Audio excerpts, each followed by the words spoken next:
पहुंच रहे हैं वहाँ ख्वाजा गरीब नवाज की दरगाह पर, इनकी औकात नहीं वहाँ पहुंचने की, इनकी औकात नहीं है। ख्वाजा गरीब नवाज की दरगाह को ये हाथ भी नहीं लगा सकते।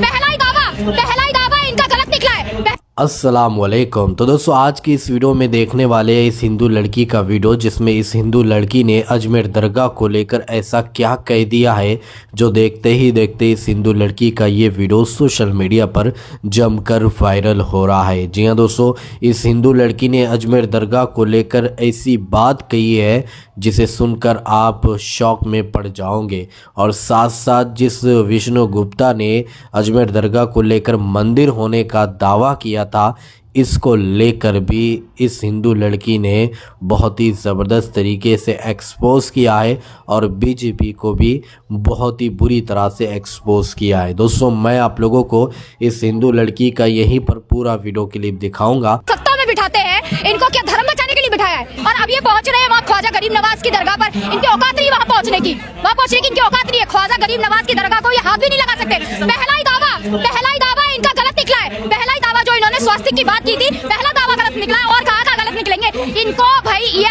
कहीं पर भी मंदिर नहीं है, ये वोट बैंक ढूंढ रहे हैं। कुछ चंद चिंटुओं को, कुछ चंद हिंदुओं को खुश करने के लिए वोट बैंक ढूंढते फिर रहे हैं। अब इनको पता है कि इनकी सरकार ज्यादा चलने वाली नहीं है, क्योंकि विकास के नाम पे तो इन्होंने कुछ किया ही नहीं। विकास तो इनका ये गिर गया, देखिए विकास वो गिर गया, देखिए ना नीचे दिखाइए भाई, विकास वो गिरा पड़ा है। वो कह रहे हैं कि हम हिंदुओं को बचाने जा रहे हैं। अरे भैया, हिंदू तो अपने आप बचा हुआ है, हिंदू कहाँ मर रहा है? हिंदू तो अपने आप बचा हुआ है, हिंदू मर कहाँ रहा है ये बताइए ना। हिंदुओं को एक करने की आप बात कर रहे हैं। हिंदू यात्रा निकल रही है, बागेश्वर जो धाम बाबा हैं वो हिंदू यात्रा निकाल रहे हैं, लेकिन उनका खुद का परिवार जो है बिखरा हुआ है। वो अपने भाई, उनके भाई का विवाद चल रहा है। अभी आपने देखा नहीं कैसे मीडिया में आ रहा हुआ है, भाई बोल रहा है कि मैं इनसे नाता तोड़ रहा हूँ, वो याचिका दायर कर रहा है और अदालत में पहुंच गया है। और ये खुद एक नहीं हो पा रहे हैं, ये हिंदुओं को एक करने की बात कर रहे हैं। और मोदी जी ये बोलते हैं कि एक रहोगे सेफ रहोगे। ये बात वो लोग कर रहे हैं जो खुद एक नहीं है, और उन लोगों को मिलाने की बात करें, उनको एक सफे में जोड़ने की बात करें जो खुद एक नहीं है। एक बात बताइए, तमाम लोगों युवाओं के हाथों में पत्थर देकर जो भेज देते हैं ये लोग, अपने बच्चों को क्यों नहीं देते पत्थर? अपने बच्चों को ये अमेरिका में, यूएसए में क्यों पढ़ाने बैठाते? क्यों बैठाते? बीएसएस अमित शाह का जो बेटा है वो अध्यक्ष वहां पर बन के बैठा हुआ है, उसको बोलो ना यहाँ हिंदू धर्म बचाने आए, देवी देवताओं को बचाने आए। और एक बात बताइए, मस्जिदों के नीचे इतनी साल पुरानी मस्जिद है, 800 साल पुरानी मस्जिद है। मैं हिंदू नहीं हूँ, पहले तो आप हिंदू बोलना मुझे बंद करिए। मैं हिंदू नहीं, मैं इंसान हूँ, मैं इंसानियत की बात करती हूँ। धर्म और ये सब बचाने नहीं निकली हूँ। इंसानियत बचाओ तो अपने आप धर्म भी बच जाएगा। और एक बात बताइए, हम लोग जो इन लोगों को वोट देके सत्ता में बिठाते हैं, इनको क्या धर्म बचाने के लिए बिठाया है? इनको बिठाया है देश की सुविधा के लिए, देश की जनता की बात सुनने के लिए, रोजगार के लिए, बेरोजगारी जो इतनी चरम पर है, शिक्षा के लिए बिठाया है। और तमाम मुद्दे ऐसे हैं जिनके लिए बिठाया है, वो तो ये पूरे नहीं कर रहे। कोर्ट का फैसला है, कोर्ट ने देखा नहीं अपने संभल जामा मस्जिद की, जो शाही जामा मस्जिद पे जिस तरीके से सुप्रीम कोर्ट ने बोला, आपको इजाजत किसने दी? आप कैसे पहुंच गए वहां पर? और एक बात बताइए, जब इन हुड़दंगियों का एक बार जब मामला बैठ नहीं पाया, वहाँ सर्वे करने गए, जब ठंडे से हो गया तो दूसरी बार पहुंच गए वहाँ पर कि हाँ भैया हुड़दंग करना है। वकील है विष्णु शंकर जैन, हरिशंकर जैन, वो कह रहे मेरे सपने में आए थे। पहले तो मुझे हंसी आती है इस बात पे कि इनके सपने में भगवान आ जाते हैं और इनको ये बोल के चले जाते हैं, जाओ उसके नीचे ये खुदाई करो और इसके नीचे वो खुदाई करो। ऐसे ही राम भद्राचार्य थे, कह रही मेरे रामलला आएंगे, रामलला आ गए और उनकी उंगली पकड़ के लेके गए थे, है ना। उन्होंने भी बोला कि मेरे रामलला आएंगे, उंगली पकड़ के लेके गए और वहां जाके राम अयोध्या मंदिर बन गया। अब इनके उसमें आ रहे हैं सपने में। अब पहले ये बताइए, सपने में उनके आ रहे हैं, इन्हीं के सपने में आते हैं, हमारे लोगों के सपने में क्यों नहीं आते भाई? कि कोई भगवान आ जाए, प्रकट हो जाए और हमारे ऊपर भी अपनी जो है कुछ। मैं क्या नहीं चाहती, आप ये बताइए, अयोध्या का जो फैसला आया, जो बाबरी मस्जिद का फैसला था, उसका तहे दिल से स्वागत किया गया, जबकि वो आस्था के आधार पर फैसला दिया गया। एक जज जो जिस पद पे बैठे हुए हैं, वो आस्था के आधार पर जजमेंट सुनाएंगे, उन्हें आस्था के आधार पर वो जजमेंट ही सबसे पहला जजमेंट वो गलत था, वो उनको देना ही नहीं चाहिए था आस्था के आधार पर।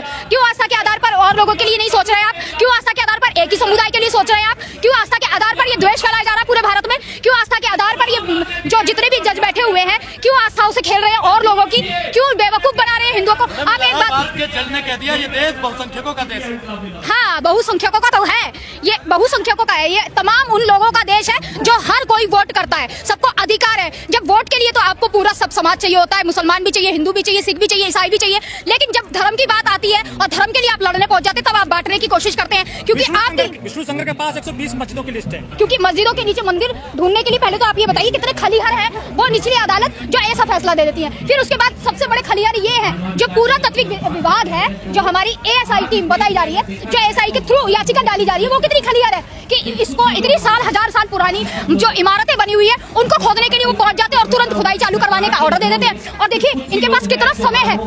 एक आदमी व्यक्ति जब पैदा होता है अपना जीवन पत्री बनाने के लिए उसकी चप्पलें घिस जाती हैं उन दफ्तरों में जाने के लिए, और तब ये सरकारी मेहनत में कहाँ चले जाते हैं, उस गरीब को इतना घिसवा देते हैं। और मरण पत्र बनवाने के लिए जब वो पूरे इतना दफ्तरों में जी हाँ दोस्तों, आप लोगों ने इस हिंदू लड़की की ये वीडियो क्लिप देखी है और सारी बातें आप लोगों ने सुनी है। किस तरह से अजमेर दरगाह को लेकर इस हिंदू लड़की ने कहा कि जो लोग ये सोच रहे हैं कि हम यहाँ पर पहुँच जाएंगे और इस अजमेर दरगाह को हटाएंगे, यहाँ पर मंदिर बनाएंगे, तो वो लोग कान खोलकर सुन ले, तुम लोगों की औकात नहीं है अजमेर दरगाह को हाथ लगाने की। जी हाँ, ये लोग अजमेर दरगाह को हाथ तक नहीं लगा सकते हैं। और जो इन्होंने दावा किया है यकीनन इनका ये दावा झूठा है। वहाँ पर पहले से ही ख्वाजा गरीब नवाज की ही दरगाह थी, किसी भी मंदिर को तोड़कर वहाँ पर दरगाह नहीं बनाई गई है। बस ये सियासी मुद्दा है, राजनीति मुद्दा है,